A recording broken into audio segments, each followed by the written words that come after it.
Tension নাই, চিন্তা নাই, কোনো ভাবনা নাই। আমার আল্লাহ জানায়া দা, এ গোলাম, পাহাড় পরিমাণ অন্যায় করার পর, তোর ভুলটা বুঝার পরে এক ফোঁটা চোখের পানিগুলো ছাড়িয়া ছাড়িয়া আমি রবের কাছে যখন কান্না করবা, আমি আল্লাহ তোর জিন্দেগির সমস্ত গুনার খাতাগুলোকে মাফ করিয়া দিব। বলুন সুবহানাল্লাহ। আপনি আমার পয়গম্বর মুহাম্মদুর রাসূলুল্লাহ সাল্লাল্লাহু আলাইহি ওয়াসাল্লামের কাছে একজন চোর চলে আসছে। নবীজিকে ডাক দিয়ে বললেন, ইয়া রাসূলুল্লাহ, আমি জীবনে এত পরিমাণ গুনাহ করে ফেলেছি গো পয়গম্বর, আমার জীবনের গুনার খাতাকে আমার আল্লাহ মনে হয় কোনোদিন মাফ করবে না। নবীজি ডাক দিয়ে বললেন, এ গোলাম, কি পরিমাণ তুমি গুনাহ করছ? যুবক ডাক দিয়ে বলেন, ইয়া রাসূলুল্লাহ, ইয়া হাবিবাল্লাহ, আমি অনেক বেশি গুনাহ করে ফেলেছি গো পয়গম্বর। নবীজি ডাক দিয়ে বললেন, এ যুবক শুনো, তুমি কি আসমান এবং জমিনের চাইতেও খুব বেশি গুনাহ করে ফেলেছো? যুবক ডাক দিয়ে বললেন, ইয়া রাসূলুল্লাহ, আমার মন সাক্ষী দেয়, হ্যাঁ হ্যাঁ, আমি মনে হয় আসমান আর জমিনের চাইতেও বেশি গুনাহ করে ফেলেছি। নবীজি ডাক দিয়ে বললেন, এরে যুবক, তুমি কি আল্লাহর রহমতের চাইতেও খুব বেশি গুনাহ করে ফেলেছো? যুবক ডাক দিয়ে বললেন, ইয়া রাসূলুল্লাহ, আমার মন সাক্ষী দেয়, আমি মনে হয় আল্লাহর রহমতের চাইতেও বেশি গুনাহ করে ফেলেছি। নবীজির দিলের মধ্যে কৌতূহল হয়, বলো বলো, তুমি কি গুনাহ করে ফেলছ? যে গুনার কথা মনে হয় তুমি মনে করছো আল্লাহ তোমার গুনার খাতাকে মাফ করবে না।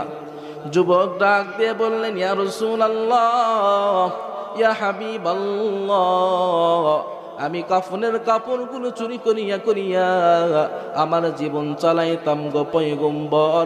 ইয়া রাসূলুল্লাহ, ইয়া হাবিবাল্লাহ, যখন কোন মানুষ মারা যাইতো, মানুষগুলি মারা যাওয়ার পর ওই ব্যক্তিকে কবরস্থ করার পর সমস্ত মানুষগুলি যখন কবরস্থ করিয়া ঘরের মধ্যে ফিরিয়া চলে আসতো, ওগো পয়গম্বর, আমি কবরের মধ্যে গিয়ে গিয়ে ওই কবরের মধ্যে নাইমা মাটিগুলি সরাইয়া, আমি কবরের মধ্যে নাইমা কাফনের কাপড়গুলো চুরি করিয়া করিয়া আমি বাজারের মধ্যে নিয়ে আইসা সেইগুলো বিক্রি করতাম, আর বিক্রি করার পরে আমার জীবিকা চালাইতাম, আমার পরিবারকে চালাইতাম। ইয়া রাসূলুল্লাহ, ইয়া হাবিবাল্লাহ, আমি এতগুলি কাফনের কাপড় চুরি করিয়া করিয়া বাজারের মধ্যে বিক্রি করেছি গো পয়গম্বর। ও গো পয়গম্বর, কোনদিন আমার দিলের মধ্যে মায়া হয় নাই, কোনদিন আমার দিলের মধ্যে কবরের প্রতি ভয় হয় নাই। ইয়া রাসূলুল্লাহ, ইয়া হাবিবাল্লাহ, কিন্তু একদিনের ঘটনা গো পয়গম্বর, আমি আমার জীবনের মধ্যে এতগুলি কাফনের কাপড় চুরি করলাম, কোনদিন আমার দিলের মধ্যে ভয় হয় নাই, কিন্তু একজন মহিলা যখন দুনিয়া থেকে বিদায় হয়ে চলে যায় গো পয়গম্বর, ইয়া রাসূলুল্লাহ, ইয়া হাবিবাল্লাহ, ওই মহিলাটি যুবতী একজন মহিলা, অনেক সুন্দরী একজন মহিলা, দুনিয়া থেকে বিদায় হওয়ার পর তার পরিবারের মানুষগুলো যখন সুন্দর করিয়া করিয়া গোসল করিয়া করিয়া পুত পবিত্র অবস্থায় ওই মহিলাটিকে কবরের মধ্যে ঘুমাইয়া রাখিয়া চলে আসলো গো পয়গম্বর। কবরের মধ্যে শোয়াইয়া সমস্ত মানুষগুলি যখন ঘরের মধ্যে ফিরে আসছে গো পয়গম্বর, ইয়া রাসূলুল্লাহ, ইয়া হাবিবাল্লাহ, রাত্র যখন গভীর হয়ে যাইত গো পয়গম্বর, আমি হাঁটি হাঁটি পা পা করিয়া ওই অন্ধকার রাত্র বেলায় কবরের মধ্যে চলিয়া গেলাম। ওগো পয়গম্বর, কবরের মধ্যে যাওয়ার পর কবরের মাটিগুলি যখন আমি আস্তে করিয়া সরিয়া দিলাম, আস্তে করে সরার পর ওই যে মহিলার শরীর থেকে আমি যখন কাফনের কাপড়টা এক টান মাইরা খুলিয়া ফেললাম, কাপড়ের কাপড়টা খোলার পর আমি যখন চলে আসতেছিলাম, কিন্তু মহিলার দিকে আমার নজরটা পড়ে যায় গো পয়গম্বর। ইয়া রাসূলুল্লাহ, ইয়া হাবিবাল্লাহ, ওই মহিলাটার চেহারার দিকে তাকানোর পর এত সুন্দর চেহারা, যেই চেহারার দিকে তাকাইলে চক্ষু ফিরা যায় না গো পয়গম্বর। ইয়া রাসূলুল্লাহ, ওই চেহারার দিকে তাকানোর পরে আমার শরীরের মধ্যে আমার অন্তরের মধ্যে শয়তান ধোঁকা দেওয়া আরম্ভ করলো। আমার শয়তান আমার অন্তরের ভিতরে শয়তান কুমন্ত্রণা দেওয়া আরম্ভ করলো গো পয়গম্বর। আমি সঙ্গে সঙ্গে কবরের মধ্যে নাইমা আমি ওই মহিলার সঙ্গে খারাপ কাজ জিনার জন্য লিপ্ত হয়ে গেলাম গো পয়গম্বর। ইয়া রাসূলুল্লাহ, ইয়া হাবিবাল্লাহ, ওই মহিলাটার সঙ্গে যখন জিনা করলাম, জিনা করার পর আমি যখন কবর থেকে ওইটা চলে আসতেছিলাম গো পয়গম্বর, পিছন থেকে গায়েবী আওয়াজে কে যেন আমাকে ডাক দেয়। আমাকে ডাক দিয়ে বলে, এ যুবক, এই কবরের মধ্যে এতগুলো মাইয়াতের সামনে আমাকে তুই বেইজ্জতি করলা, আমাকে তুই নাপাক করিয়া ফেললা। আমার মা বাবা, আমার আত্মীয় স্বজন আমাকে কত সুন্দর করিয়া করিয়া পুত পবিত্র রাখিয়া আমাকে কবরের মধ্যে রাখিয়া তারা চলে গেছে। এর যুবক, তুই আমাকে বেইজ্জতি করলা, আমার শরীরটা নাপাক করে ফেললা। মনে হয় ভালো করে সাক্ষী শুনিয়া লাও, আমার আল্লাহ তোকে মাফ করবে না। এই কথা শোনার সঙ্গে সঙ্গে পয়গম্বরকে ডাক দিয়ে বললেন, ইয়া রাসূলুল্লাহ, ওই আওয়াজটা আজ পর্যন্ত আমার অন্তরের মধ্যে বাজতেছে। ইয়া রাসূলুল্লাহ, ইয়া হাবিবাল্লাহ, এতগুলি চুরি করলাম, কোনদিন আমার শরীরের মধ্যে আমার ভিতরে ভয় পয়দা হয় না। ও গো পয়গম্বর, ওই গায়েবী আওয়াজটা আমার কানের মধ্যে আসার পর কেমন যেন দুনিয়ার কোনো কিচ্ছুই আমাকে ভালো লাগতেছে না।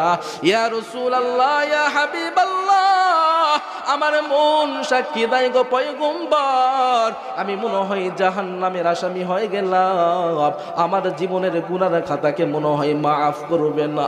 এই কথা শোনার পর নবীজি যুবকের প্রতি রাগান্বিত হইয়া পয়গম্বর যুবককে ডাক দিয়ে বললেন, এরে যুবক, দূর হয়ে যাও, তোর মতো জালিমকে আল্লাহ কখনোই মাফ করবে না। এবার যুবক পয়গম্বরের দরবার থেকে বের হইয়া পাহাড়ের মধ্যে চলে গেছে, বন জঙ্গলের মধ্যে চলে গেছে। বন জঙ্গলের মধ্যে যাওয়ার পর চোখের পানিগুলো চারিয়া কান্নাকাটি আরম্ভ করে দিয়েছে। কিতাবের মধ্যে পাওয়া যায়, একদিন না, 2 দিন না, 3 দিন না, 5 দিন না, 7 দিন না, 40টি দিন একই ধারে যুবক নিজের জীবনের গুনার খাতা থেকে মাফ পাওয়ার জন্য আল্লাহ তাআলার কাছে চোখের পানিগুলো ছাড়িয়া কান্না করেছে। এর পাহাড়পুরের মুসলমান, ভালো করে শুনিয়া নাও, আপনি আমি কয়দিন আমার জীবনের গুনাহের খাতা মাফের জন্য আল্লাহর কাছে মাফ চাইলাম। এরে যুবক, আজকে জীবনে কতগুলো গুনাহ করে ফেলছি, আমার হাতের দিকে লক্ষ্য করে তাকাইয়া দেখো। আমার হাতের দিকে আমি যদি লক্ষ্য করে তাকাইয়া দেখি, সারাটি জীবনের সারাটি দিনের হিসাব যদি লাগাইয়া দেই, সারাটি দিন আমি গুনাহ করিয়া আমার সময়টা অতিবাহিত করেছি। নিজের জীবনের গুনার খাতা মাফ পাওয়ার জন্য আল্লাহ তাআলার কাছে কেউ কান্নাকাটি করে না। আমার আল্লাহ দুনিয়ার মানুষদেরকে জানাইয়া দেয়, এর দুনিয়ার গোলাম, ভালো করে শুনিয়া লাও, ভালো করে শুনিয়া লাও, আমি আল্লাহ কিন্তু রহমান, আমি আল্লাহ কিন্তু রহিম, আমি আল্লাহর মতো দয়া কারো নাই, আমি আল্লাহর মতো মায়া কিন্তু কোনো বান্দার নাই। আল্লাহ তাআলা আপনি আমাকে কেমন মায়া করেন জানো? এরে মুসলমান, আপনি আমি এক ওয়াক্ত নামাজও পড়ি না, আল্লাহ তাআলার হুকুম পালন করি না, আল্লাহ পাক রব্বুল আলামিনের কোনো বিধান মানি না, কিন্তু তারপর আমার রব আপনি আমার রিজিক দিতেছেন না বন্ধ করে দিয়েছেন। দেখেন, কেউ বোঝে না, আমার রিজিক দেয় না বন্ধ করে দিয়েছেন।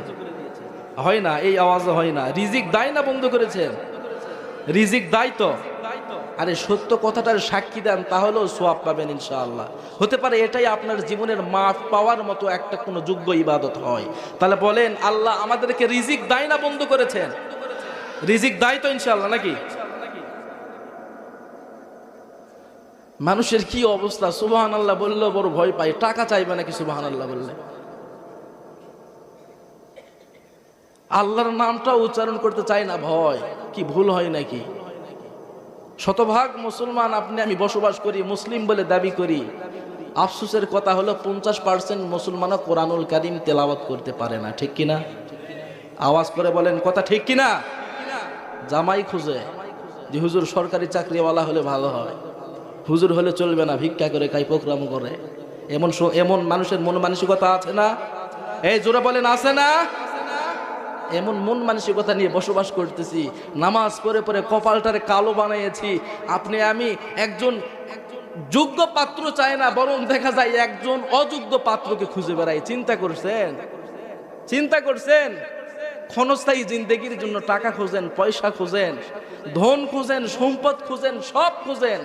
মাগার কথা হলো কবরে গিয়ে শান্তিতে থাকবেন এমন পরিবেশ পরিস্থিতি কোনো ব্যক্তি তালাশ করে না। আওয়াজ করে বলেন কথা ঠিক কিনা? যদি এমন কিছু আপনি আমার ভিতরে চাহিদা থাকতো, তাহলে আমার বিয়াতে কেন গান বাদ্য বাজতো? কথা বলেন ঠিক কিনা? আওয়াজ করে বলেন কথা ঠিক কিনা? এটা জোরে বলবেন না, কারণ আপনারাই তো বাজান, কি আর বলবেন? আমি তো মানুষকে চিনি, কে বাজায় আর কে বাজায় না। জীবন যাবে কিন্তু কোরআনের প্যান্ডেলে বসতে রাজি নয়।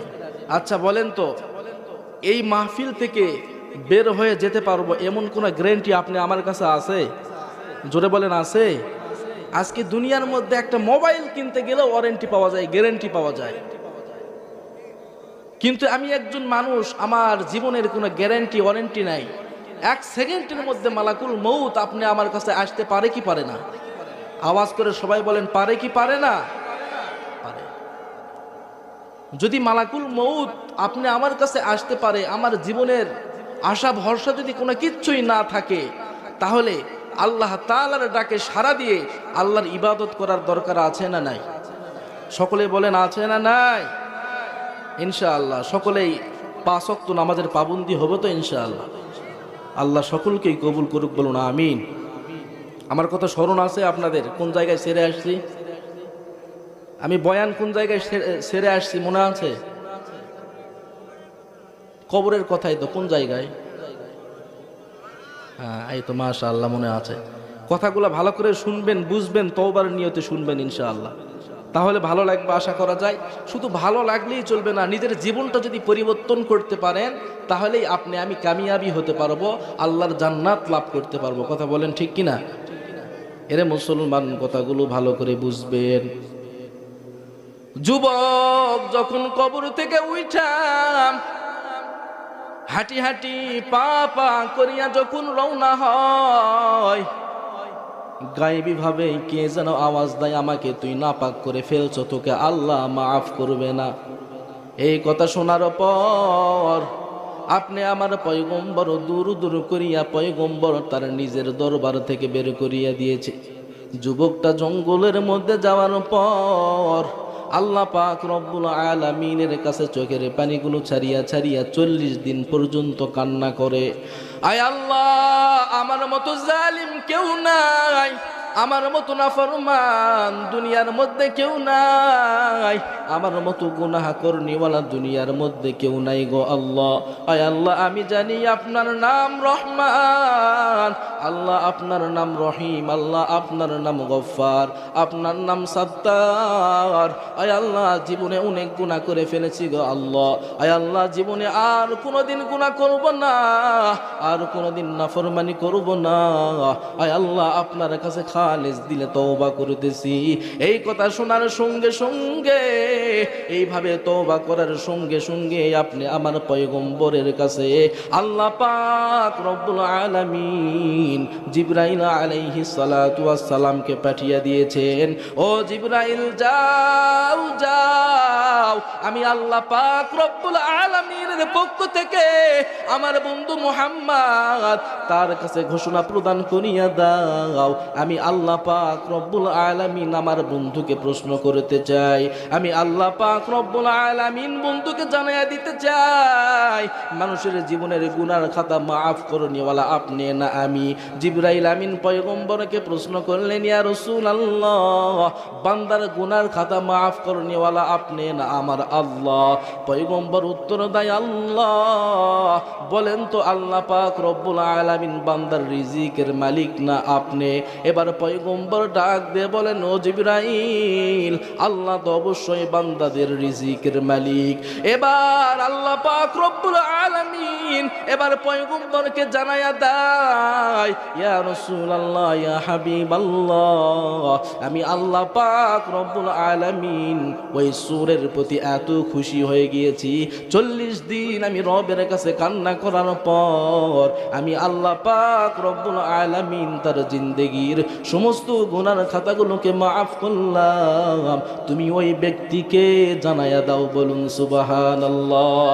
আল্লাহ আল্লাহ क्या मुबारक नाम है, अल्लाह अल्लाह तू मेरा गफ्फार है, अल्लाह अल्लाह तू मेरा रहमान है, अल्लाह अल्लाह तू मेरा रहीम है, अल्लाह अल्लाह मुझसे मुझको दूर कर, ताकि देखो मुझ में तुझको एक नजर, या इलाही तू मेरा रहमान है, या इलाही तू मेरा रहीम है। এর মুসলমান কথাগুলো ভালো করে বুঝবেন।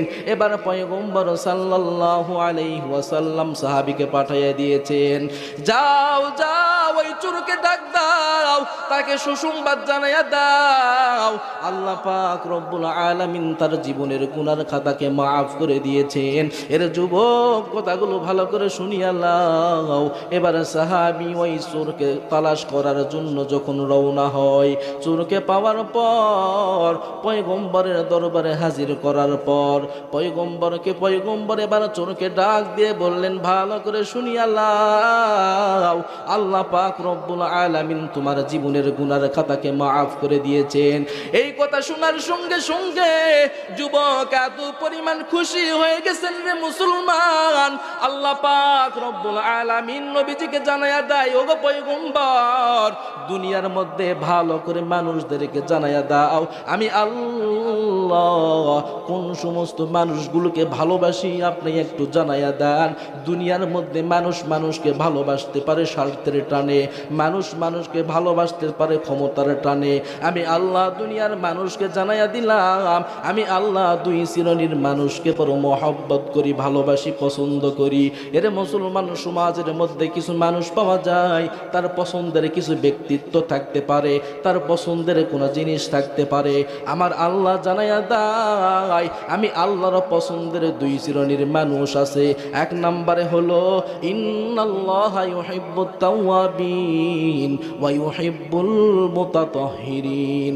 আমার আল্লাহ নবীজিকে জানায়া দেয়, ওগো পয়গম্বর, এক নম্বরে হলো ইন্নাল্লাহা ইউহিব্বুত তাওয়াবিন।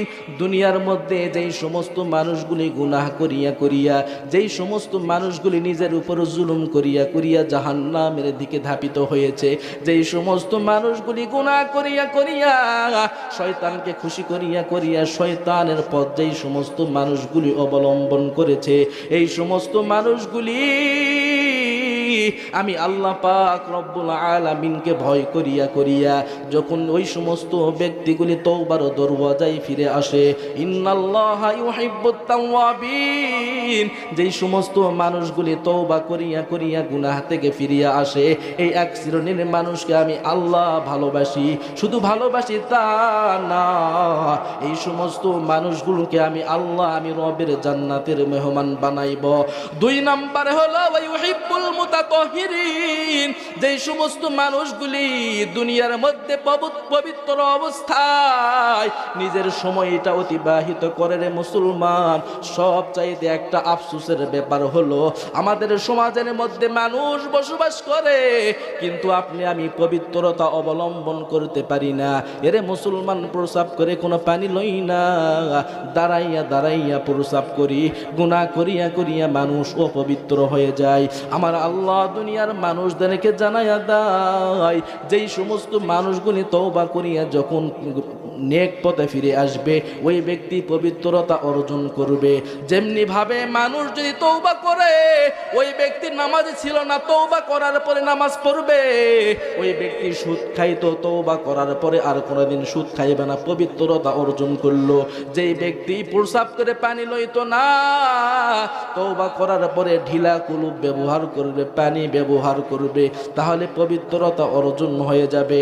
আমার আল্লাহ দুনিয়ার মানুষদেরকে জানাইয়া দেয়, দুনিয়ার মধ্যে যেই সমস্ত ব্যক্তি এই দুইটা গুণে গুণান্বিত হতে পারবে, ওগো পয়গম্বর দুনিয়ার মানুষদেরকে জানাইয়া দাও, আমি আল্লাহর জান্নাতের মেহমান তাদেরকে বানাইয়া দিব। বলুন সুবহানাল্লাহ। এরে মুসলমান, এই ময়দানের মধ্যে কতগুলো মানুষ হাজির হয়েছে রে মুসলমান, জানি না কোন দিন যেন মালাকুল মউত আপনি আমার দ্বারে চলে আসে, আপনি আমার জানটা কবজ করার জন্য। এরে মুসলমান, একটু নিজের জীবনের কথা তাকাইয়া দেখছ, নিজে আজকে দুনিয়াতে বাঁচার জন্য সব কিছু করিয়া ফেললাম, সব কিছু টাকা পয়সার পাহাড় বানাইয়া ফেললাম। এরে মুসলমান, আল্লাহর সুন্নতকে ভুলে গেলাম।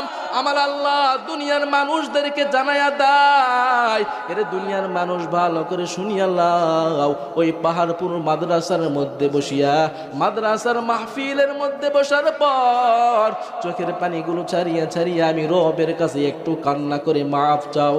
এরে বান্দা, তোকে কত আদর করিয়া করিয়া বানাইলাম। এরে মুসলমান, চক্ষু দুইটা বন্ধ করিয়া করিয়া আপনি আমি একটু চিন্তা করি ফেলি। এরে মুসলমান, আমার বাবাও তো দুনিয়া থেকে বিদায় হয়ে গিয়েছে, আমার দাদাও তো দুনিয়া থেকে বিদায় হয়ে গিয়েছে, আমার মাও তো দুনিয়া থেকে বিদায় হয়ে গিয়েছে, এরপরে তো আমিও তো দুনিয়া থেকে বিদায় হয়ে চলে যাব। এরে মুসলমান, আপনি আমার জীবনটা যখন চলে যাইবে, আজরাইল আমিন আপনি আমার জানটা যখন কবজ করিয়া ফেলবে, এরে মুসলমান, একদল মানুষকে লক্ষ্য করে তাকাইয়া তাকাইয়া দেখব, একদল মানুষকে দেখবেন যেই মানুষটি আপনি আমাকে গোসল করে দেওয়ার জন্য বড়ই পাতা গরম পানি ব্যবস্থা করার জন্য দৌড়াইবে। আর একদল মানুষকে লক্ষ্য করে তাকাইয়া তাকাইয়া দেখব বাঁশ বাগানে বাঁশ কাটার জন্য দৌড়াইবে। এরে মুসলমান, আর একদল মানুষকে আপনি আমি লক্ষ্য করে তাকাইয়া তাকাইয়া দেখব যেই সমস্ত মানুষগুলি কবর চড়াই গিয়ে কবর খনন করার জন্য দৌড়াইবে। এরে মুসলমান, আপনি আমার শরীর থেকে যতই দামি পোশাক থাকুক না কেন, টান মারিয়া শরীর থেকে খুলিয়া সাদা কাফনের প্যাকেট বানাইয়া অন্ধকার কবরের দিকে আপনি আমাকে নিয়ে যাইবে।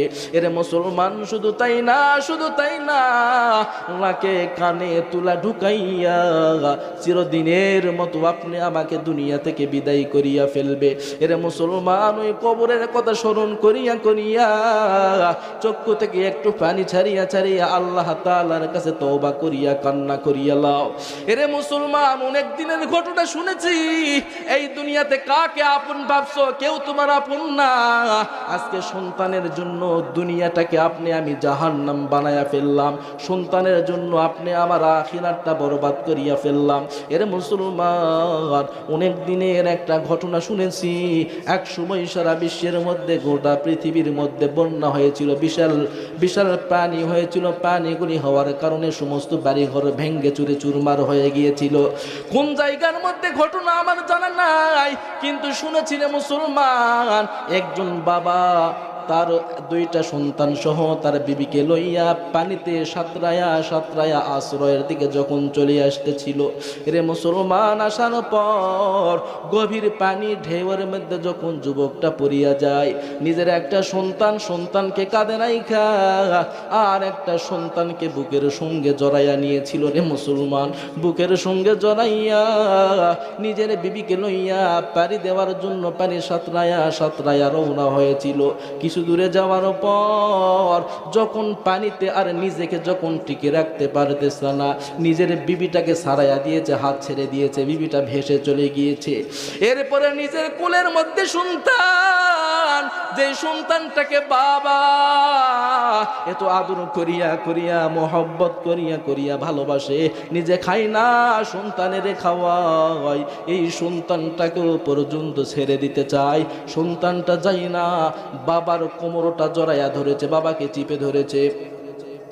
এবার বাবা সন্তানকে পানির মধ্যে ফেলে দেওয়ার জন্য বারবার চেষ্টা করতেছেন। এক পর্যায়ে সন্তানকে যখন ছেড়ে দিতে পারে না, সন্তানের হাতের মধ্যে বাবা একবার কামড় মেরে দিয়েছে। এরে মুসলমান, বাবা সন্তানের হাতের মধ্যে যখন দাঁত বসাইয়া দিয়েছে, এই সন্তানটা ব্যথার কারণে বাবার হাতটি ছেড়ে দিয়ে পানির মধ্যে ডুবে দুনিয়া থেকে বিদায় হয়ে চলে গিয়েছে। এইবারে কাঁধের উপরে যে সন্তানটা ছিল বাবাকে ডাক দিয়ে বললেন, আব্বু দুনিয়ার মধ্যে তুমি আমাকে এত ভালোবাসতা, আমাকে এত মহব্বত করতা বাবা, বাজারের মধ্যে যাওয়ার পর নিজে খাও না, আমাকে খাওয়ার জন্য বাজার থেকে মজার জিনিস ক্রয় করে নিয়ে আসো গো বাবা। ও বাবা, আমি দেখেছি আমার ছোট্ট বোনটাকে আপনি হাতের মধ্যে দাঁত বসাইয়া দিয়েছেন গো বাবা, আমাকে যেন কামড় না দাও, আমাকে পানির মধ্যে ফেলে দিও না গো বাবা, এই পানির মধ্যে পড়ে গেলে আমি বাঁচব না, এই পানির মধ্যে পড়ে গেলে আমি তো থাকতে পারবো না, ডুবে মারা যাব। ও বাবা, আমাকে ছাড়িয়ে দিও না। এই কথা বলার সঙ্গে সঙ্গে বাবা বারবার চেষ্টা করতেছেন নিজে বাঁচার জন্য।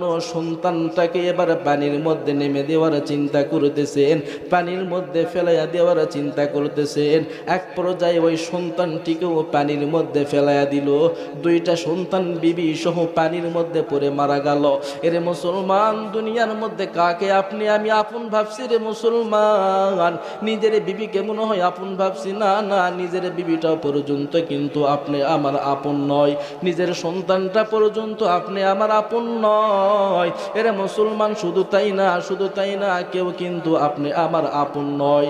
আমার আল্লাহ দুনিয়ার মানুষদেরকে জানাইয়া দেয়, এর দুনিয়ার মানুষ ভালো করে শুনিয়া লাও, আমি আল্লাহ পাক রব্বুল আলামিনের পক্ষ থেকে ঘোষণা প্রদান করলাম, দুনিয়ার মানুষ তোমার কেউ আপন নয়। আপন যদি বানাইতে চাও, রাসূলের জবান থেকে পয়গম্বর বলেছেন, ক্বালা রাসূলুল্লাহ সাল্লাল্লাহু আলাইহি ওয়াসাল্লাম, ইযা বুদিআল মাইয়িতু ফি কবরিহি জাআল কুরআনু ইনদা রাসিহি। এরে বান্দা, তুমি যখন মারা যাইবা, মারা যাওয়ার পর কবরের মধ্যে কিন্তু তোমার কেউ থাকবে না, তোমার বন্ধুও থাকবে না, তোমার বান্ধব থাকবে না, তোমার বিবি, তোমার আত্মীয় স্বজন, পাড়া প্রতিবেশী কেউ কিন্তু কবরের মধ্যে থাকবে না। এরে বান্দা, ভালো করে শুনিয়া লাও, ইদা বুদিআল মাইয়িতু ফি কবরিহি জাআল কুরআনু ইনদা রাসিহি। এরে বান্দা, ভালো করে শুনিয়া লাও, মারা যাওয়ার পরে কিন্তু তোমার কবরের মধ্যে কেউ কিন্তু থাকবে না। কিন্তু দুনিয়ার মধ্যে পবিত্র কুরআনুল কারীমটারে যদি আপন বানাইতে পারো, এই কুরআনওয়ালাদেরকে যদি আপন বানাইতে পারো, যেই জায়গার মধ্যে কোরআনের তালিম দেওয়া হয়, এই রকম মানুষগুলোকে, এই রকম প্রতিষ্ঠানগুলোকে যদি আপন বানাইতে পারো রে মুসলমান, যা আল কুরআন ইনদা রাসিহি, আপনি আমি যখন দুনিয়া থেকে বিদায় হয়ে চলে যাব, আপনি আমাকে ফেরেশতারা আল্লাহ তাআলার হুকুমে যখন প্রশ্ন করার জন্য আসবে, আল্লাহ পাক রব্বুল আলামিনের হুকুমে এই কোরআনুল কারীম যখন আপনি আমাকে প্রশ্ন করার জন্য চলে আসবে, এই কোরআনুল কারীম মাথা বরাবর দাঁড়ায়া এই কোরআনুল কারীম এবারে ফেরেশতাকে ডাক দিয়ে বলবে, নো ফেরেশতা, এই ব্যক্তিকে তুমি কোনো প্রশ্ন করো না, এই ব্যক্তি কবরের মধ্যে আরামের ঘুম ঘুমায়, তার ঘুমের মধ্যে তুমি কোনো প্রকার ব্যাঘাত ঘটায়ো না। এই ব্যক্তি, আমি কোরআনুল কারীমের সাথে ভালো সম্পর্ক ছিল, মহব্বত ছিল, আমি কোরআনুল কারীমের সাথে তার সুসম্পর্ক ছিল। এই কোরআনুল কারীম ডাক দিয়ে বলবেন, ও ফেরেশতারা, যত প্রকার প্রশ্ন হয় সব আমারে করো, আমি কোরআন ঘোষণা প্রদান করলাম, আমি ওই ব্যক্তির পক্ষ হতে তোমাদের সমস্ত প্রশ্নের উত্তরগুলো দিয়ে দিব। আওয়াজ আওয়াজ করে বলা যাবে কি সুবহানাল্লাহ। এরে মুসলমান, নিজে আলেম হতে পারি নাই, সন্তান তারে আলেম বানাই। নিজে হাফেজ হতে পারি নাই, সন্তান তারে হাফেজ বানাই। এরে মুসলমান, সন্তানেরও বানাইতে পারলাম না, হাফেজ রে মহব্বত করি। নিজের সন্তান রে হাফেজ আলেম বানাইতে পারলাম না, একজন আলেমকে মহব্বত করি। এরে মুসলমান, একটা মাদ্রাসাকে মহব্বত করি। মাদ্রাসার মধ্যে সার্বিক সহযোগিতা আপনি আমি করি। আমার আল্লাহ ডাক দিয়ে বলেন, এরে দুনিয়ার মানুষ, কাল কিয়ামতের ময়দানে মানুষের হালাত এমনই হইবে, সমস্ত মানুষগুলি ইয়া নাফসি ইয়া নাফসি বলে চিৎকার করতে থাকবে। শুধু তাই না, শুধু তাই না, সমস্ত নবীরা পর্যন্ত ইয়া নাফসি ইয়া নাফসি বলে চিৎকার করতে থাকবে। এরে মুসলমান, ওই হাসুরের ময়দানে, ওই কিয়ামতের ময়দানে সমস্ত মানুষগুলি যখন বাঁচার জন্য ছুটাছুটি আরম্ভ করবে, কিতাবের মধ্যে পাওয়া যায় একদল মানুষ তার মা বাবার কাছে দৌড় মারবে। মা বাবাকে ডাক দিয়ে বলবেন, ও মা, দুনিয়ার মধ্যে আমাকে কতই মহব্বত করেছিলা, দুনিয়ার মধ্যে কতই ভালোবেসেছিলা। ও মা, একটি মাত্র নেকের কারণে আমি জান্নাতে যেতে পারি না, একটা মাত্র নেক দাও। এবার মা ডাক দিয়ে বলবেন, দুনিয়ার মধ্যে আমার বিবাহ হয়েছে কিনা এইটাই তো আমি জানি না। এরে মুসলমান, এবার সমস্ত মানুষেরা দৌড়াদৌড়ি আরম্ভ করবে, নিজের বাবার কাছে দৌড় মারবে। বাবা, মাথার ঘাম পায়ে ফেলাইয়া আমাকে কামাই রুজি রোজগার করিয়া আপনি খাওয়াইছেন। ও বাবা, একটি মাত্র নেকের কারণে আমি জান্নাতে যেতে পারি না, একটাই মাত্র নেক দাও। বাবা বলবে, না না, দুনিয়ার মধ্যে আমার বিবাহ হয়েছিল বটেই, কিন্তু তুই আমার সন্তান, এটার গ্যারান্টি আমি দিতে পারি না। এরে মুসলমান, সমস্ত মানুষগুলি ইয়া নাফসি ইয়া নাফসি বলে কান্না করবেন। সমস্ত মানুষগুলি এবার পরামর্শ করিয়া কোন পয়গম্বরের কাছে গেলে আমাদেরকে বাঁচাইতে পারবে, যাই একজন পয়গম্বরের কাছে যাই। পরামর্শ করার পর এবার আদম পয়গম্বরের কাছে সমস্ত মানুষগুলি রওনা হয়ে যাবেন। কারণ আদম পয়গম্বর সর্বপ্রথম আল্লাহ পাক রব্বুল আলামিন দ্বীনের দাওয়াত দেওয়ার জন্য যেই পয়গম্বরকে দ্বীনের কাজে পাঠিয়েছিলেন। এবার সমস্ত মানুষগুলি আদম পয়গম্বরের কাছে যাওয়ার পর আদম পয়গম্বরকে ডাক দিয়ে বলবেন, ওগো পয়গম্বর, জান্নাতে যেতে পারি না, আল্লাহর কহারিয়াতের কারণে, আল্লাহ তাআলার রাগান্বিত হওয়ার কারণে আল্লাহ তাআলার সামনে যেতে পারি না। আপনি একটু আমাদের জন্য সুপারিশ করিয়া দেন, যাতে করে আল্লাহ আমাদেরকে জান্নাত নসিব করিয়া দেয়। এরে মুসলমান, কিতাবের মধ্যে পাওয়া যায় আদম পয়গম্বর বলবেন, না না, আল্লাহর কহারিয়াতের কারণে আল্লাহর সামনে দাঁড়াইতে পারি না। এরে মুসলমান, শুধু তাই না, শুধু তাই না, আদম পয়গম্বর ডাক দিয়ে বলবেন, যাও যাও, আমি পরামর্শ দিলাম, যাও যাও, ইব্রাহিম নামে একজন পয়গম্বর আছে, সেই পয়গম্বরের কাছে রওনা হও। ইব্রাহিম পয়গম্বরের কাছে সমস্ত মানুষেরা যাওয়ার পর এবার সমস্ত মানুষেরা ইব্রাহিম পয়গম্বরকে ডাক দিয়ে বলবেন, ওগো পয়গম্বর, আল্লাহর কহারিয়াতের কারণে আল্লাহর সামনে দাঁড়াইতে পারি না, আপনি একটু সুপারিশ করিয়া আমাদেরকে জান্নাতে যাওয়ার ব্যবস্থা করিয়া দেন।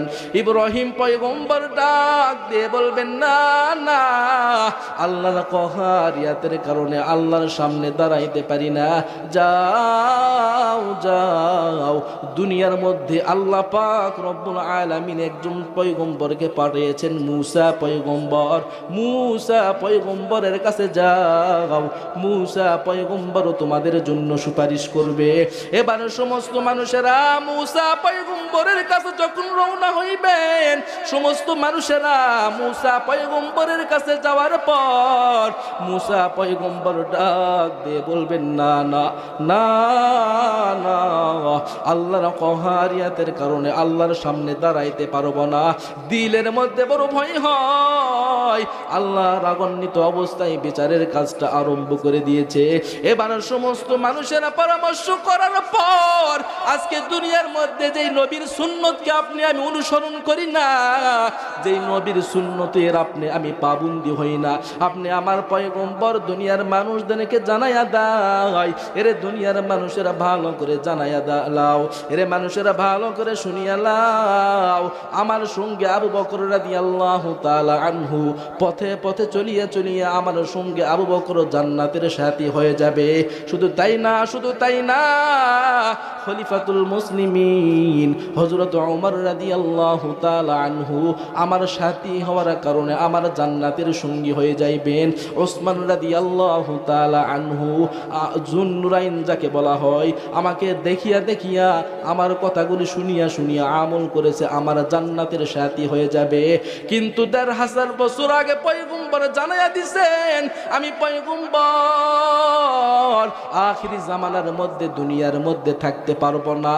আমার উম্মতের জন্য একটা মেসেজ প্রদান করলাম, দুনিয়ার মধ্যে আমার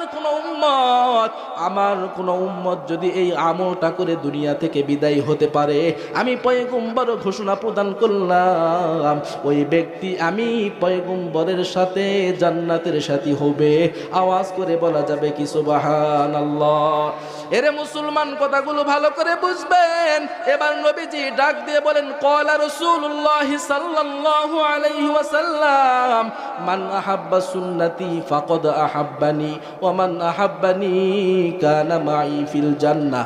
দুনিয়ার মানুষদেরকে আমার পয়গম্বর জানাইয়া দেয়, এই আমার উম্মত ভালো করে শুনিয়া লাও, ভালো করে শুনিয়া লাও, যেই ব্যক্তি দুনিয়ার মধ্যে আমার একটা সুন্নতকে মহব্বত করলো, কেমন যেন আমি পয়গম্বরকে সে মহব্বত করলো।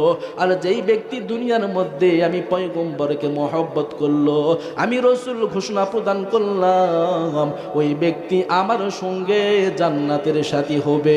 আওয়াজ করে বলা যাবে কি সুবহানাল্লাহ?